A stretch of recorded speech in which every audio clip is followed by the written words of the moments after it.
Sanora union বিএনপির উদ্যোগে আলোচনা কর্মসূচি অনুষ্ঠিত। শাইনি চুলে এখন হবে সব হেয়ারস্টাইল। সিল্কোর দ্বিগুণ শাইনি চুল প্রতিদিন।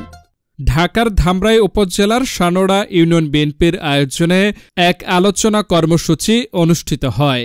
এই কর্মসূচি বিএনপির ভারপ্রাপ্ত চেয়ারম্যান জনাব তারেক রহমানের নির্দেশনায় এবং রাষ্ট্র কাঠামো মেরামতের ঘোষিত ৩১ দফা বাস্তবায়ন ও বিএনপি চেয়ারপারসন দেশনেত্রী বেগম খালেদা জিয়ার রোগমুক্তির কামনায় আয়োজন করা হয়।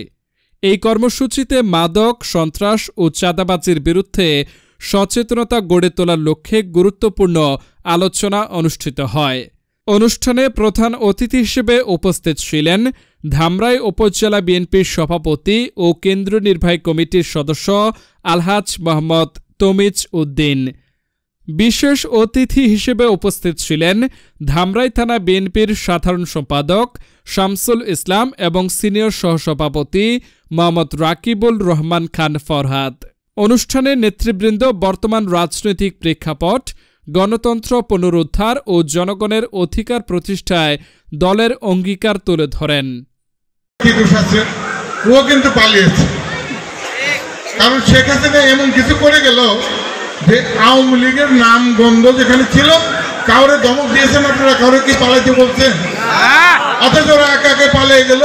মানে শেখ হাসিনা এমন অত্যাচার মানুষের উপর করেছে, তার যারা অনুসারী ছিল তারাও শক্তি দেশে নাই, পুরো মানুষের কর্মকাণ্ড নাই, কৃষকের স্বাধীনতা, অর্থাৎ প্রত্যেকটি সেক্টর একদম অর্থনৈতিকভাবে ভেঙে ছাড়খাড় করে দিয়েছে তৎকালীন আওয়ামী লীগ সরকার।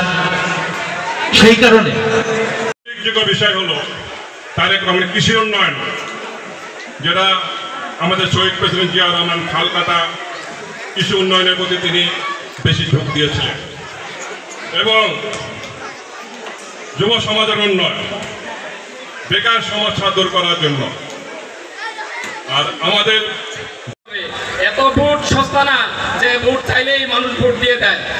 আমরা আশা করি আমাদের মতো ২-৪ জন টাউট বাটপার না থাকলেও কমির সাহেবের কোনো ক্ষতি হবে। আলহাজ তমিজুদ্দিনের নেতৃত্বে আমরা ছাত্রদল সকলে ঐক্যবদ্ধ। কেউ বলতে পারবে না আলহাজ তমিজুদ্দিনের নেতৃত্বে কোথাও সন্ত্রাস এবং চাঁদাবাজি হয়েছে। কথা ঠিক কিনা? যেখানে সন্ত্রাস চাঁদাবাজ সেখানে আলহাজ তমিজুদ্দিনের প্রতিরোধ। কথা ঠিক কিনা? আপনারা